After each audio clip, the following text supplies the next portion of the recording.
কি ভাবছো? আমাদের জয়ন্ত স্যার শুধু ব্যাকরণ করায় আর ব্যাকরণ করায়। ও স্যার, আমি না কিছুই বুঝতে পারছি না। এই ব্যাকরণের পাঠগুলো কেমন জানি আমার কেমন কেমন লাগছে, একটু কঠিন লাগছে। সংস্কৃত বিষয়ে একটু রস চাই। স্যার, একটু পাঠ্যাংশ পড়ান না, একটা পড়া পড়ান না। হ্যাঁ, আজকে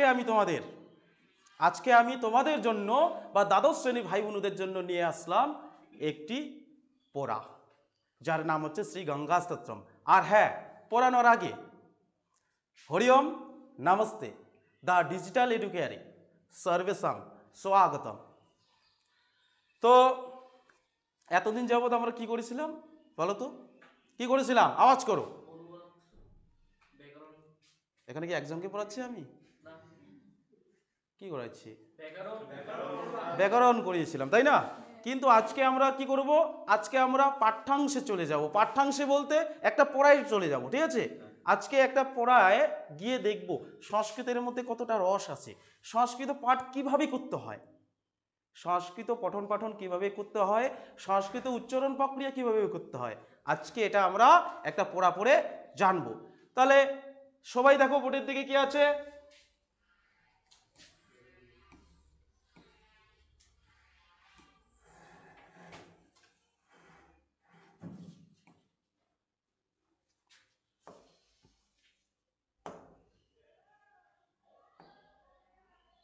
দেখো কি আছে, শ্রী গঙ্গা স্তোত্রম। কি আছে? শ্রী গঙ্গা স্তোত্রম। এবারে কোনো পাঠ্যাংশ বা কোনো পড়া পড়ার আগে তোমাদের কি করতে হবে বলো তো? তোমাদের হচ্ছে পড়ার নামটা, এমনকি তার অর্থ জানতে লাগবে। যেমনটা আমরা কি করি, আচ্ছা অচেনা কোনো জায়গায় গিয়ে নতুন একজনের সাথে আমার পরিচয় হলো, ঠিক আছে? আমি কি করব? তাকে বন্ধু বলে অ্যাকসেপ্ট করব? তার আগে কি করতে হবে? আমাকে পরিচয় নিতে হবে যে তোমার নাম কি, ঠিক আছে, তোমার বাড়ি কোথায়। এরকম করেই তো আমাদের কি হয়, পরিচিত হয়। ঠিক তেমনি যে কোনো বিষয়, বাংলা পড়ো, ইংরেজি পড়ো, ইতিহাস পড়ো, ভূগোল পড়ো, যে কোনো পড়া পড়ার আগে তোমাদের প্রথমে কি জানতে হবে? পড়ার নাম। এবারে নামের সাথে কি জানতে হবে? পড়াটার মধ্যে কি আছে। আচ্ছা, তোমরা একটু ট্রাই করো তো, শ্রী গঙ্গা স্তোত্রম যে আছে, শ্রী গঙ্গা স্তোত্রম, ঠিক আছে, এই নামটার মধ্যে একটা চেনা শব্দ আছে যেটার নাম তোমরা শুনেছো, সেই পাক্কা চেনা নামটা কি? গঙ্গা। গঙ্গা কিসের নাম? পাক্কা? গঙ্গা নদীর নাম। কিসের নাম? নদীর নাম। সবাই শুনবে কিন্তু, গঙ্গা কিসের নাম? নদীর নাম। তাহলে দেখো, শ্রী গঙ্গা স্তোত্রম এর অর্থ হচ্ছে কি? যে গঙ্গা দেবীকে প্রার্থনা করা। কাকে প্রার্থনা করা? গঙ্গা দেবীকে প্রার্থনা করা। কি বললাম বলো তো? কাকে প্রার্থনা করা? গঙ্গা দেবীকে প্রার্থনা করা। কিন্তু একটা প্রশ্ন যদি করি, এই শ্রী শব্দটা কেন ব্যবহার হয়েছে? শ্রী শব্দটা আমরা কখন ব্যবহার করি? ও ভাই, পশ্যতু মম মুখম। শ্রী শব্দটা কোন সময় আমরা ব্যবহার করি জানো না? যখন কাউকে কি হয়, সম্মান জানানো হয়, শ্রদ্ধা জ্ঞাপন করা হয়, তখনই আমরা শ্রী শব্দটা ব্যবহার করি, তাই না? না এমনি এমনি করি বলো তো? আচ্ছা, বোঝা যাচ্ছে আমি কি বলছি? এই গঙ্গা স্তোত্রম, শ্রী গঙ্গা স্তোত্রম একটি পদ্যাংশের নাম। সংস্কৃত সাহিত্যে বা সংস্কৃত বিষয়ের একটি কিসের নাম? পদ্যাংশের নাম বা কবিতার নাম। এবারে শ্রী গঙ্গা স্তোত্রম এর অর্থ কি বললাম বলো তো? গঙ্গা নদীকে বা গঙ্গা দেবীকে কি করা? প্রার্থনা করা। কি করা বলো তো? প্রার্থনা করা। প্রার্থনা আমরা করি না? করি কি না? আমাদের প্রার্থনাগুলো একটু অন্যরকম হয়, বোঝার চেষ্টা করবি কিন্তু। কিরকম বলো তো? পরীক্ষার ঠিক আগের দিন, হে মহাদেব, আমার পরীক্ষা যেন খুব ভালো হয়। রেজাল্টের আগের দিন, হে মা কালী, আমি যেন কি করতে পারি? ভালো রেজাল্ট করতে পারি। আমি যেন, আমি যেন কেন? আমি যেন ভালো রেজাল্ট করতে পারি, আমি যেন সুখে থাকতে পারি। আরে বাবা, শুধু আমি, আর বাকিরা করবে না? করবে কিনা বলো? তাহলে এমন করেই তো প্রার্থনা করি, ঠিক আছে? আর আমি যেন, এই একার কথা বলি, এটার উত্তর আমি পরে বলছি, ঠিক আছে? তাহলে বোঝা গেল। আচ্ছা বলো তো তুমি, গঙ্গা স্তোত্রম এর অর্থ কি বললাম? গঙ্গা স্তোত্রম এর অর্থ কি বললাম? কে বলতে পারবে বলো? গঙ্গা দেবীকে প্রার্থনা করা, তাই না? গঙ্গা দেবীকে প্রার্থনা করা। আর শ্রী শব্দটা কেন ব্যবহার করা হয়েছে? শ্রদ্ধা বা সম্মান যখন জ্ঞাপন করব কাউকে, বা কাউকে যখন সম্মান জানিয়ে কথা বলবো, তখন শ্রী শব্দটা ব্যবহার করা হয়। ঠিক আছে, আর স্তোত্রম এটা জানবো। ঠিক আছে, এবারে দেখো কে লিখেছেন বলো তো? শ্রী শঙ্করাচার্য। শ্রী শঙ্করাচার্য। যখন বাংলায় উচ্চারণ করব তখন শ্রী শঙ্করাচার্য, সংস্কৃত ভাষায় বা সংস্কৃত উচ্চারণ করলে শ্রী শঙ্করাচার্য। শ্রী শঙ্করাচার্য। ঠিক আছে, তাহলে দেখো শ্রী শঙ্করাচার্য গঙ্গা স্তোত্রম কি করেন? রচয়িত করেন। ঠিক আছে, রচনা করেন। বুঝতে পারছো সবাই? যদি বলি শ্রী গঙ্গা স্তোত্রমের রচয়িতা কে, কে বলতে পারবে? শ্রী শঙ্করাচার্য। ঠিক আছে, বোঝা গেছে? এবারে দেখো, এবারে কি আছে এখানে? শ্রী শঙ্করাচার্য যিনি আদি শঙ্করাচার্য নামে অধিক পরিচিত। আদি শঙ্করাচার্য নামেও পরিচিত ছিলেন কে বলতো? শ্রী শঙ্করাচার্য। তারপরে দেখো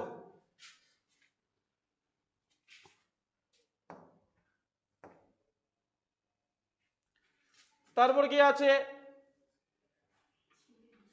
ছিলেন আছে এখানে অষ্টম শতাব্দীর একজন বিখ্যাত হিন্দু দার্শনিক ও অদ্বৈত বেদান্ত মতবাদের প্রবক্তা। তাহলে দেখো শ্রী শঙ্করাচার্য শুধুই যে কবি ছিলেন তা নয়। ঠিক আছে, তিনি কি ছিলেন? একজন দার্শনিকও ছিলেন। কি ছিলেন? একজন দার্শনিকও ছিলেন। এমনকি দেখো অদ্বৈত বেদান্ত মতবাদের প্রবক্তা ছিল। অদ্বৈত বেদান্ত মতবাদের প্রবক্তা ছিলেন। কে ছিলেন বলতো? শ্রী শঙ্করাচার্য। এবারে একাদশ শ্রেণীতে তোমাদের ছিল অদ্বৈত বেদান্ত মতবাদের প্রবক্তা ছিল শ্রী শঙ্করাচার্য। ঠিক আছে, তারপরে দেখো তার মোটামুটি ভাবে অষ্টম শতাব্দীকেই তার জন্ম সময় হিসেবে ধরা হয়। তাহলে কোন সময়ে জন্মগ্রহণ করেছিলেন? অষ্টম শতাব্দী।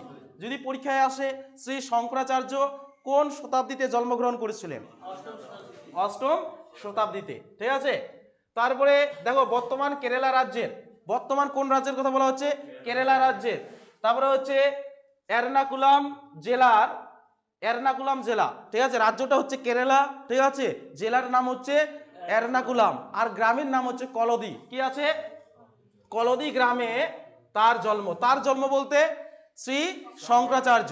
তাহলে কি বলা হলো এখানে? দেখো এতটুকু খুব ভালো করে মনে রাখতে হবে যে কবি শ্রী শঙ্করাচার্য কেরালা জেলার কি আছে? কেরালা রাজ্যের এর্নাকুলাম জেলার কলদি গ্রামে জন্মগ্রহণ করেন। পরীক্ষায় যদি আসে কবি শ্রী শঙ্করাচার্য কোন জেলায় জন্মগ্রহণ করেছিলেন, কি লিখবে? কোন জেলার কথা বলছি? জেলার কথা বলছি। এখানে তো দেখো অনেকভাবে প্রশ্ন দিতে পারে, ভালো করে মনে রাখবো এখানে যে কবি শ্রী শঙ্করাচার্য কেরালা রাজ্যে, কোন রাজ্যে? কেরালা রাজ্যে। যদি রাজ্যের দিয়ে প্রশ্ন আসে কেরালা রাজ্যে জন্মগ্রহণ করেছিলেন। যদি আসে কোন জেলায় জন্মগ্রহণ করেছিলেন, তাহলে আসবে কি? এর্নাকুলাম। যদি আসে কোন গ্রামে জন্মগ্রহণ করেছিলেন, তাহলে কলদি। কি লিখতে হবে? কলদি। ঠিক আছে, আচ্ছা বোঝা যাচ্ছে তো? তারপরে দেখো শঙ্করাচার্যের পিতা ছিলেন শিবগুরু আর মাতা শিব তারকা। তাহলে শঙ্করাচার্যের পিতা কে ছিলেন? শিবগুরু, মাতা হচ্ছে শিব তারকা। ঠিক আছে, পরীক্ষায় আসতেই পারে দার্শনিক কবি শ্রী শঙ্করাচার্যের পিতার নাম কি? শিবগুরু, এবং মাতা ছিলেন শিব তারকা। তারপরে দেখো শ্রী শঙ্করাচার্যের রচনাবলীকে সাধারণত 3 ভাগে ভাগ করা হয়। কয় ভাগে ভাগ করা হয়? 3 ভাগে। এই দেখো ভাষ্য, কি বলা হচ্ছে? ভাষ্য। তার রচনাবলীর একটা ভাগের নাম হচ্ছে ভাষ্য। ভাষ্য মানে কি? সাহিত্যের ব্যাখ্যা। ভাষ্য মানে হচ্ছে সাহিত্যের ব্যাখ্যা। তিনি সাহিত্যের ব্যাখ্যা করেছিলেন। কে করেছিলেন বলতো? শ্রী শঙ্করাচার্য। তারপরে দেখো প্রকরণ গ্রন্থ মানে কি বোঝাচ্ছে? দেখো দার্শনিক রচনা। প্রকরণ গ্রন্থ মানে দার্শনিক রচনা। একটু আগে আমরা জানতে পারলাম কি বলতো যে কবি শ্রী শঙ্করাচার্য কি ছিলেন? যে দার্শনিকও ছিলেন। শুধুই যে কবি ছিলেন তা নয়, তিনি একজন কি ছিলেন? দার্শনিক। এমনকি অদ্বৈত বেদান্ত মতবাদের প্রবক্তা ছিলেন। তারপরে কি দেওয়া আছে? শেষে দেওয়া আছে 3 নম্বর কি দেওয়া আছে? দেখো স্তোত্র। কি দেওয়া আছে? স্তোত্র মানে হচ্ছে ভক্তিমূলক রচনা। স্তোত্র মানে কি?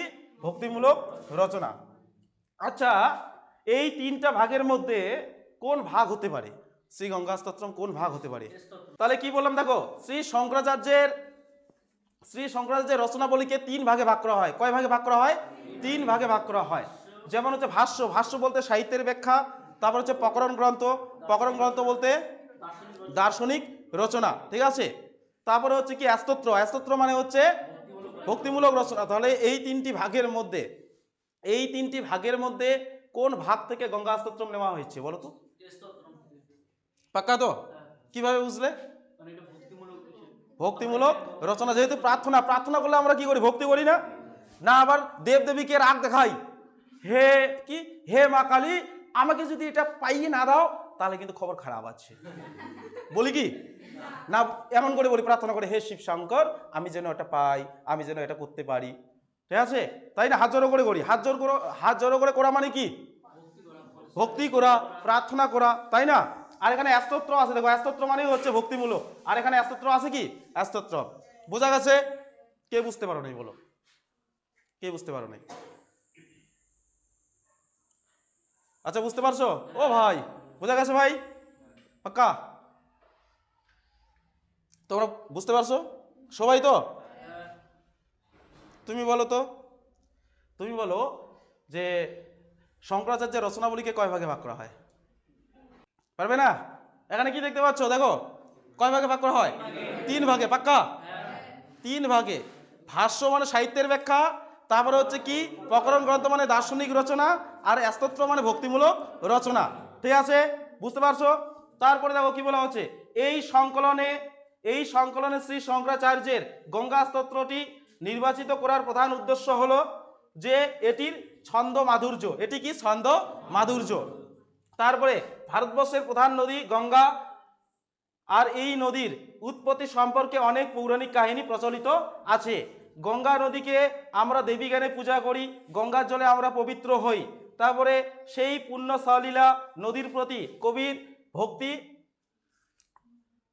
ভক্তি নম্র হবে, হ্যাঁ এটা ভুল আছে একটু দেওয়া, ঠিক আছে? তারপর কি আছে? প্রণাম আছে যে সশ্রদ্ধ প্রণাম বলা হয়, এখানে সশ্রদ্ধ প্রণাম, ঠিক আছে? এটা ভুল আছে শব্দটা। তাহলে দেখো কি বললাম, যে আমাদের ভারতবর্ষের প্রধান নদী কি? গঙ্গা। গঙ্গা নদীকে কিন্তু আমরা দেবী জ্ঞানে পূজা করি না? দেবী জ্ঞানে পূজা করি কি না? এবার গঙ্গার জল আমাদের অনেক পূজা পার্বণে কি হয় দরকার হয় বা প্রয়োজন হয়, ঠিক আছে? এখানে তোমরা মনে রাখবে শ্রী গঙ্গা স্তোত্রমে মনে রাখবে দার্শনিক কবি শ্রী শঙ্করাচার্য কি করেছেন? গঙ্গা দেবীকে কি করেছেন? প্রার্থনা করেছেন। কাকে প্রার্থনা করেছেন? গঙ্গা দেবীকে। কে প্রার্থনা করেছেন বলো তো? শ্রী শঙ্করাচার্য। এবারে কিসের জন্য প্রার্থনা করেছেন? মনে রাখবে নিজের মঙ্গলের জন্য, এমনকি এ জগতের মঙ্গলের জন্য, ঠিক আছে? কিসের জন্য বলো তো? নিজের মঙ্গলের জন্য, এমনকি এ জগতের মঙ্গলের জন্য।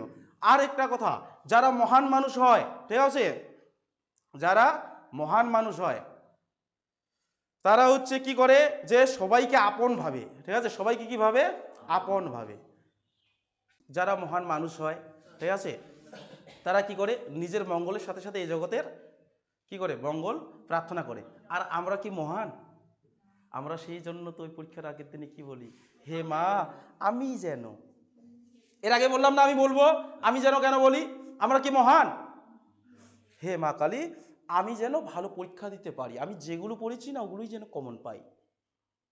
কেন আমাদের প্রার্থনাটা এমন হওয়া যায় না? বা এমন হওয়া উচিত না যে আমাদের স্কুলে আমরা সবাই যেন ভালো রেজাল্ট করতে পারি, আমরা সবাই যেন সুনাম অর্জন করতে পারি? আমরা কেন এমন করি না? কারণ আমাদের মধ্যে কি হয় না? মহানুভবতা নেই। আমরা শুধু স্বার্থ নিয়ে চলি। কি নিয়ে চলি? স্বার্থ নিয়ে চলি। কিন্তু হ্যাঁ, আমি আমার প্রিয় ভাই বোনদের বলবো, আজকের ক্লাসে যারা উপস্থিত আছো সব সময় নিজের মঙ্গলের সাথে সাথে অন্যেরও কি চাইবে? মঙ্গল চাইবে, তবেই তোমাদের মঙ্গল হবে। ওই আমি যেন সব জায়গায় করবে না, ঠিক আছে? তো ঠিক আছে, আজকের ক্লাস এতটুকুই। তো আমার আজকের ক্লাস বা আজকের এই ক্লাসটি যদি ভালো লেগে থাকে তাহলে অবশ্যই the digital Educare YouTube channel বা the digital Educare Facebook page like, comment এবং শেয়ার, তার সাথে সাথে সাবস্ক্রাইব এবং ফলো করে রাখবে। তো দেখা হচ্ছে অন্য একটি ভিডিওতে। ততক্ষণ সবাই ভালো থেকো, সুস্থ থেকো। নমো নমঃ।